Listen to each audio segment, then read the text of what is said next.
સ્વાગત છે મારા કિચનમાં. આજે આપણે બનાવીશું વરસાદમાં કંઈ નવું ટેસ્ટી એવું જો ખાવાનું મન થાય તો આપણે ગરમા ગરમ નવા કાઠિયાવાડી લસણિયા બટેટાના ભજીયા. આખા બટેટાના આવા ભજીયા તમે ક્યારેક જ બનાવ્યા હશે કે ક્યારેક જ ખાધા હશે. બહુ ટેસ્ટી એવા લાગશે. જો તમને મારી રેસિપીઓ ગમતી હોય અને હજુ સુધી ચેનલને સબસ્ક્રાઈબ ન કર્યું હોય તો સબસ્ક્રાઈબ કરજો અને બાજુમાં આપેલી ઘંટી દબાવજો એટલે નવી નવી રેસિપીના નોટિફિકેશન આવે. તો ચાલો બનાવીએ. તો એના માટે મેં અહીંયા 500 ગ્રામ તો જે નાની બટેટીથી થોડા મોટા બટેટા હોય એ મેં લીધા છે. તો મીડિયમ પણ નહીં, એનાથી પણ જે નાના બટેટા હોય એ તમારે લેવાના. બટેટાને ધોઈ આ રીતે આપણે બટેટું લેશું અને એને એક ઊભો કટ અડધે સુધી અને એક આડો કટ, જે રીતે આપણે રીંગણા ભરેલા ભરીએ એ જ રીતે હું એને કટ કરી લઈશ. તો બધા જ બટેટાને આપણે સ્લીટ આ રીતે વચ્ચેથી કટ કરી અને રેડી કરી લઈશું. તો અડધે સુધી જ કટ કરવાનું છે, બહુ નીચે સુધી કટ ન થાય એ ધ્યાન રાખવાનું. હવે બટેટાને આપણે પ્રેશર કુકરમાં આ રીતે બાફવાના છે. તો પ્રેશર કુકરમાં આપણે સ્ટેન્ડ આ રીતે મૂકીશું, પોણો કપ જેટલું પાણી ઉમેરી દઈશું, એના પર આવી પ્લેટ મૂકીશું અને જે બટેટા કટ કરીને તૈયાર કર્યા છે વચ્ચેથી સ્લીટ કરીને એ બધા રીતે ગોઠવી દઈશું. પ્રેશર કુકરનું ઢાંકણ ઢાંકી દઈશું અને 3 વિસલ મીડિયમ ફ્લેમ પર કરી લઈશું. જો બટેટા નાના હોય તો માત્ર 2 વિસલ કરવાના છે. તો તમે ડાયરેક્ટ કુકરમાં પણ બાફી શકો, પણ આ રીતથી તમારા બટેટા વધારે નહીં બફાય એટલા માટે તો મેં 3 વિસલ કર્યા, પ્રેશર નીકળવા દીધું અને પછી ખોલી અને આપણે બટેટાની છાલ આ રીતે ઉતારી લઈશું. તો જે ભાગમાં સ્લીટ હોય એ ભાગથી તમે એની છાલ ઉતારશો તો બહુ ઇઝીલી ઉતરી જશે. તો આ રીતે બધા જ બટેટાની છાલ ઉતારી અને હું તૈયાર કરી લઈશ. તો બટેટા રેડી છે. હવે ઝટપટ લસણની ચટણી બનાવી લઈશું. એના માટે મેં 20 જેટલી મોટી હોય એવી લસણની કળી લીધી છે. એમાં 1/4 ટીસ્પૂન જેટલું મીઠું ઉમેરીશું. તો મીઠું બટેટામાં ન હોય એટલા માટે અંદર સુધી જશે, એટલે મીઠાનું પ્રમાણ તમારે થોડું તમારા સ્વાદ પ્રમાણે વધારે જ ઉમેરી દેવાનું.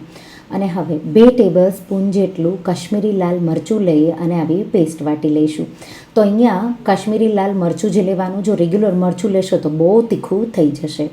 અડધા લીંબુનો રસ ચટણી આ રીતે વાટી સાથે 1 ચપટી જેટલી ખાંડ અને 1 ટેબલ સ્પૂન જેટલા લીલા ધાણા ઉમેરી દઈશું. તો ગળપણ ઉમેરવું ઓપ્શનલ છે, શુગર ઉમેરવી પણ બહુ સારો એવો ટેસ્ટ આવશે એટલા માટે મેં ઉમેરી. મિક્સ કરી દઈશું એકદમ સારી રીતે અને લાસ્ટમાં 1 ટીસ્પૂન જેટલું તેલ ઉમેરી અને મિક્સ કરી દઈશું. તો ટેસ્ટી એવી લસણની ચટણી તમે વધારે પણ બનાવી શકો. મેં અત્યારે માત્ર જરૂર હોય એટલી જ બનાવી છે. હવે બટેટા અમે છાલ ઉતારી રેડી કરી લીધા અને આપણે એમાં આ લસણની ચટણી સ્ટફ કરવાની છે. તો હળવા હાથે તમારે આ રીતે બટેટાને ખોલી લેવાનું. તો આ રીતે તમે જોઈ શકો છો. અને એમાં આ રીતે બહુ ઓછી એવી ચટણી લેવાની, બહુ વધારે નથી લેવાની. માત્ર આપણે અંદર સુધી જાય પછી તમારે થોડું પ્રેસ કરવાનું. પછી આ રીતે બીજી સાઈડ પણ કટ છે એને પણ આ રીતે ખોલી અને ત્યાં પણ આ રીતે અંદર સુધી સ્ટફ કરવાનું. તો ઉપર બહુ નહીં સ્ટફ કરવાનું, અંદર જ કરવાનું અને પછી હલકું તમે એને પ્રેસ કરો એટલે બહાર સુધી આ રીતે ચટણી છે એ બટેટામાં આવી જશે. તો હું તમને હજી એકવાર બતાવી દઈશ. તો આ રીતે તમારે ચટણી અંદર આ રીતે ભરી દેવાની. પછી તમારે પાછી સાઈડ ચેન્જ કરી અને પાછું એમાં થોડી લસણની ચટણી ભરી દેવાની અને હવે હલકું આપણે એને પ્રેસ કરવાનું છે. તો આ રીતે બધા જ બટેટા તમારે સ્ટફ કરી રેડી કરી લેવાના છે.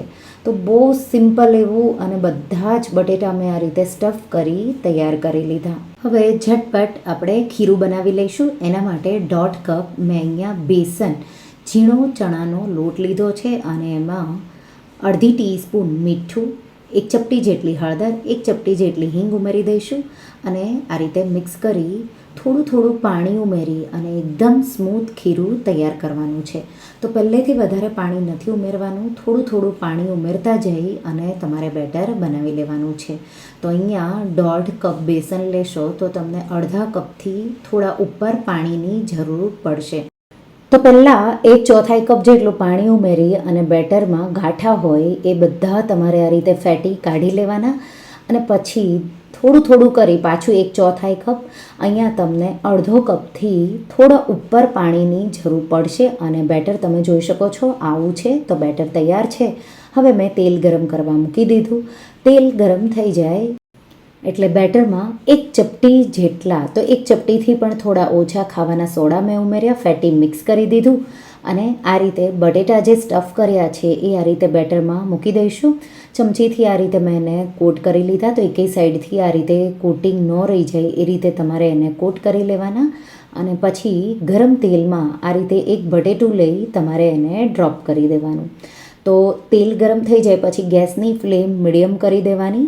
મીડિયમ ફ્લેમ પર તમારે 1 મિનિટ જેવું એક સાઈડથી ફ્રાય કરવાનું, પાછું બીજી સાઈડ પણ આપણે 1 મિનિટ જેવું એને ફ્રાય કરીશું અને એકદમ ક્રિસ્પી એવું, તો અંદરથી પણ સારું એવું કૂક થાય એ રીતે તમારે એને થવા દેવાનું છે. તો મીડિયમ ફ્લેમ પર લગભગ 3-1 મિનિટ જેવું તમારે એને ફ્રાય કરવાનું છે.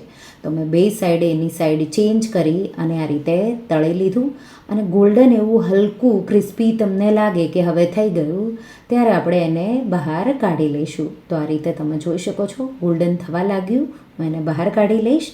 અને એ જ રીતે આપણે બીજા બધા પણ લસણિયા બટેટાના ભજીયાને ફ્રાય કરી લઈશું. તો આ રીતે તમારે કોટ કરવાનું બેટર અને એક એક બટેટું તમારે હાથમાં લઈ ગરમ તેલમાં આ રીતે ડ્રોપ કરવાનું.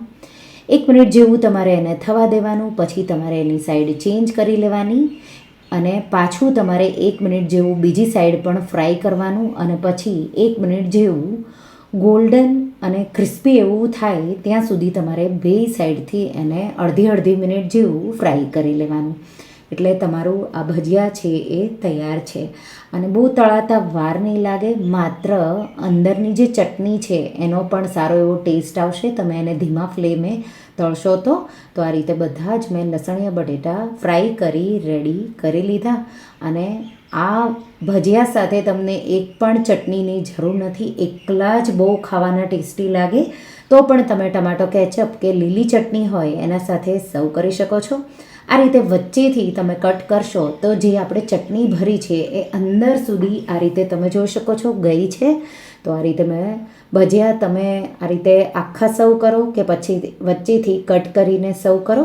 સાથે થોડા તળેલા લીલા મરચાં, ડુંગળીનું સાલડ અને ટમાટો કેચઅપ કે લીલી ચટણી સાથે કે પછી ચા સાથે પણ બહુ ખાવાના ટેસ્ટી લાગશે.